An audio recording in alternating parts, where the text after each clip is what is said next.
All right. Today we're talking about how to deal with the challenges of parenting children with autism. So, as you know, there are a number of challenges. And a lot of times, parents, I feel like they are lost in their own isolation, if that makes any sense. In other words, they feel like they're alone in the struggle, right? Like they feel like when they look and they see other families with children with autism, it looks like they have it all together. They are doing the things and they are lost and they don't know what to do. Why do I think that? Well, because I'm in these groups and that's pretty much what they say. So they get into these groups and they're like, my son or daughter was just diagnosed. Where do I start, right? And then the problem with that is that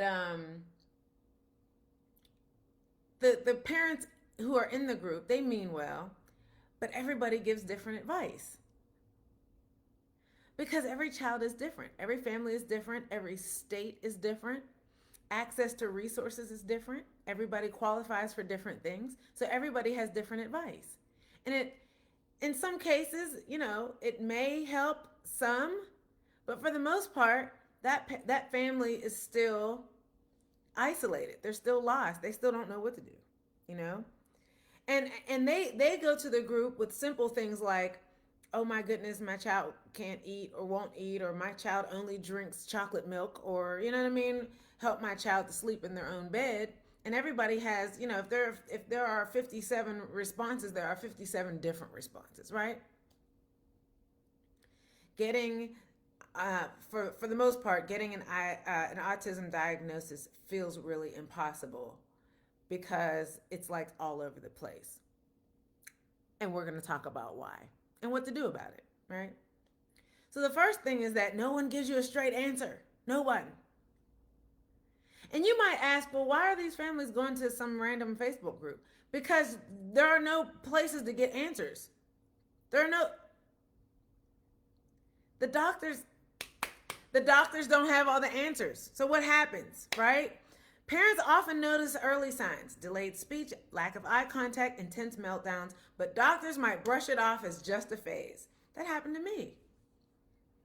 You heard me 100 times tell you that Hassan was diagnosed with autism at age 5. It's not because he was 5 years old when I was like, you know what? Something seems a little off with him at age 5. No, he was like 2 or 3. And I was like, at his doctor's office, like, that doesn't seem right to me. And a mother has intuition, but I didn't even need intuition. I had an older son to compare him to. My degree was in psychology, child development, but also I was a daycare director, so I had all these other kids to compare him. I'm like, something's off. This isn't right. And the doctor was like, no, boys are they're lazy. He'll grow into it. Don't worry about it. And I was like, no, that's not it. And doctors will just, okay, getting referrals to specialists, a lot of times, first of all, you have to get the doctor to write the referral. But even if they do, it could take months. And even then, you're stuck between vague suggestions and wait lists that go on forever. No one gives you a straight answer. It's confusing, frustrated, and emotionally draining. They'll give you a couple pamphlets, go to this website, you know what I mean? Google such and such. And you're like, I want to make sure my child gets what they need. You know what I mean? And no one has any real answers. So these parents turn to other parents to try to find answers, but the other parents are looking for answers too. The second point: every day feels like you're walking on eggshells. It does. What do I mean? Because while you're waiting for answers, you're still parenting a child that has very real challenges. And as a parent, you just want to give your child what they need, right? You never know what might set them off: a sound, a change in routine, the wrong color cup, the lights, the this, the that, the weather, a person, a touch, a noise. You don't know. And you need guidance as a parent. Listen, as a parent, when you have your child, you've never been a parent before. You know what I mean? I'm winging it as a parent, especially with a child with autism. It's overwhelming, and no one outside of your home really sees the weight that you're carrying every day. Nobody.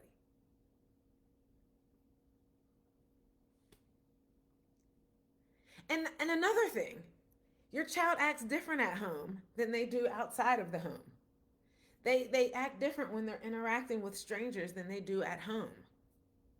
So when you're explaining to the doctor X, Y, and Z, and this is what they do, and blah, blah, blah, and the doctor says, okay, well, let me take a look. And then your kid is doing whatever, you're like, they don't do that at home. And the doctor's like, oh, okay. Mm-hmm. Yeah. All right. All right. So, all right, based on what I've observed, I mean, you're like, whoa, they're not like that at home. And doctors are basing whole entire diagnoses and medications based on the 5 minutes, the 10 minutes, the 20 minutes that they see in their doctor's office. And you're like, I live with this joker. Like, you know what I mean? You don't know the half of it. Point number 3, you're left to Google and guess. Google is not exactly the best tool. It's not. Without a diagnosis, and even with a diagnosis, there's no roadmap. You end up turning to online forums, social media, and books for answers and for help, hoping something works. But every child is different, and nothing feels like the right fit. You start questioning your instincts, your parenting, and even your sanity. And that's why I'm in these groups. And parents are just like, I'm at every single day, I read at least one. It's rare that I only read one post where a parent is like, I'm at my wit's end. I don't think I can do this anymore. I've read posts where parents wanted to give their kids up for adoption. And I'm not talking about young children. I'm talking about like 10 and 12-year-olds. Because they're so overwhelmed.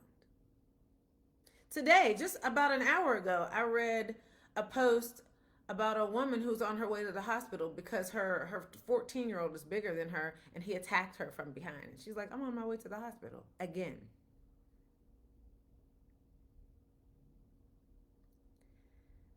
Lastly, you're already in crisis before the system steps in.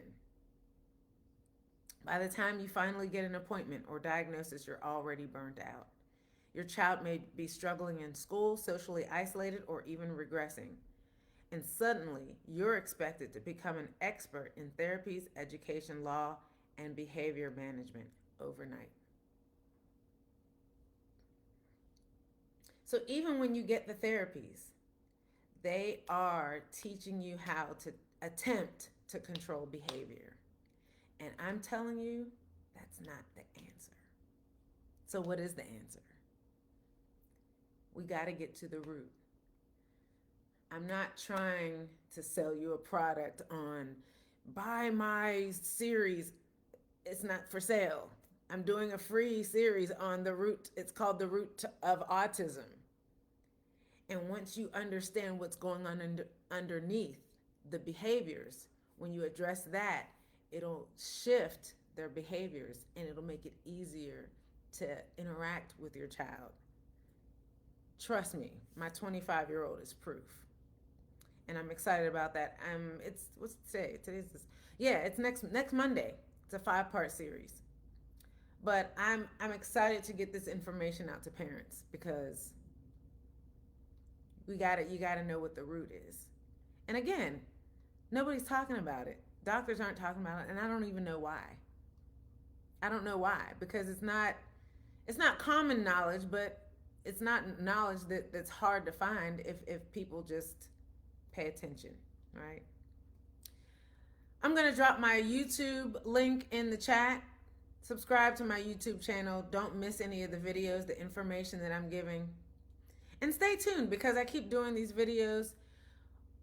Parents are struggling, the children are struggling, families are struggling with autism, and the diagnoses are going up. Okay? And based on what's happening in our government systems, the access to resources are going down. And we're going to talk about that later on this week as well. So, do me a favor, like this video, and I'll see you in the next one. Thanks for watching.